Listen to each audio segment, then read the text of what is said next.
కలిసావా? కలిశానండి. మాట్లాడావా? మాట్లాడానండి. ఏమన్నారు? పాలు కొనిచ్చారండి. పా- తాగావా? తాగానండి. బాగున్నాయా? బాగున్నాయి.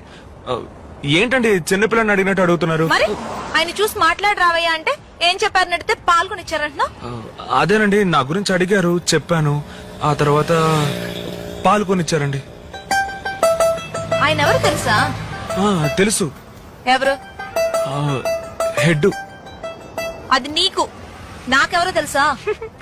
నాకు హెడ్ అయితే మీకు ఆయన డిఐజీ అవుతారా ఏంటి? మీకు హెడ్డేనండి. ఏంటి జోకా? లేదు, ఊరికే సరదాగా అన్నానండి. ఆయన మా నాన్న. ఏంటి, మీ నాన్న పోలీసా? ఏంటండి చెప్పనే లేదు. అదే ఇప్పుడు చెప్పాను కదా, మన లవ్ గురించి ఏమన్నారు? ఇంకా నయమండి, నేను లవ్ చేస్తున్న విషయం ఆయనతో చెప్పలేదు. నేను చెప్పాను, వదిలేం చెప్పారు? ఏం చెప్పలేదండి. సరే ఇప్పుడు వెళ్ళి అడిగిరా. ఆ మీటింగ్ అయిపోయి వాళ్ళు అప్పుడే వెళ్ళిపోయారండి. స్టేషన్ లోనే ఉంటారు, వెళ్ళి అడిగిరా. స్టేషన్ ఏంటండి, పోలీస్ స్టేషన్ కి వెళ్ళమంటున్నారు? రేపు లవ్ లో ప్రాబ్లం వస్తే వెళ్లాల్సిన చోటే, అడిగిరా.